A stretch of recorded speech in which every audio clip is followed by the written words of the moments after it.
We are getting more details of the firing that took place in Canada at Indian comedian Kapil Sharma's cafe. It's a cafe that recently opened, and now we've been told that a Khalistani terrorist, Harjeet Singh Laddi, has taken responsibility for this. Laddi is actually on India's National Investigation Agency's most wanted terrorist list. He is associated with the Babbar Khalsa International Terrorist Organization.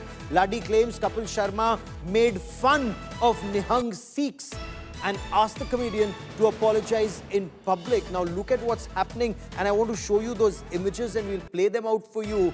Firing that took place, imagine, in Canada outside that restaurant. Listen into that. I'll get Arvind Ojha, he'll get us more. But just listen in to what happened at Caps Cafe.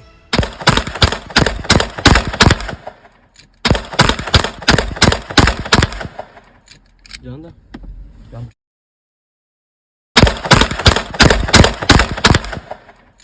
Janda. Ease with which someone can open fire. This is, of course, in Surrey in Canada. Parts of this area are anyway dominated by the pro-separatist or pro-Khalistan elements. Why the establishment in Canada doesn't crack down on such elements? Under Justin Trudeau, of course, they were dependent on it. But now with Mark Carney as the Prime Minister, one hopes action will be taken. I quickly want to bring in India Today's Arvind Ojha for more on this. Arvind, क्या जानकारी मिल पाई है caps cafe के सामने जिस तरह से गोली चलाई गई? किसने चलाई गोली?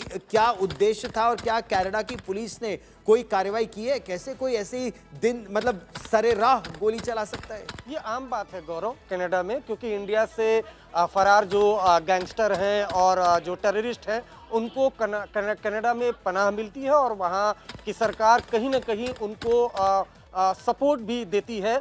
बीते दिनों जिस तरह से कई टेररिस्ट वहां पर अरेस्ट हुए और जिस तरह से उनको लीगल असिस्टेंस मिला, उसको देखते हुए अगर बात की जाए कपिल शर्मा की, तो कपिल शर्मा ने हाल में ही कनाडा में जो अपना कैफ़े है कैप्स कैफ़े वो खोला है और 9 जुलाई को सुबह सर्रे इलाके में उनके कैफ़े पर कई राउंड फायरिंग की गई। गाड़ी से जो शूटर्स थे वो आए थे और जो फायरिंग की गई बाकायदा उसका वीडियो भी बनाया गया और सोशल मीडिया पर उसे रिलीज़ किया गया। सोशल मीडिया पर BKI बब्बर खालसा इंटरनेशनल का मोस्ट वांटेड टेररिस्ट है हरजीत सिंह लड्डी, उसने इस शूट आउट की रिस्पॉन्सिबिलिटी ली है और ये कहा है कि कपिल शर्मा ने अपने शो में जिस तरह से एक रिलीजन का और एक शख्स का मजाक उड़ाया था, उसके बाद जो ये फायरिंग है वो उस फायरिंग की घटना को अंजाम दिया गया सरई इलाके में। अभी तक कपिल शर्मा की तरफ से कोई रिएक्शन इस मामले पर नहीं आया है, लेकिन अगर आप देखें तो वही पैटर्न है जिस तरह से कनाडा में वो पैटर्न होता है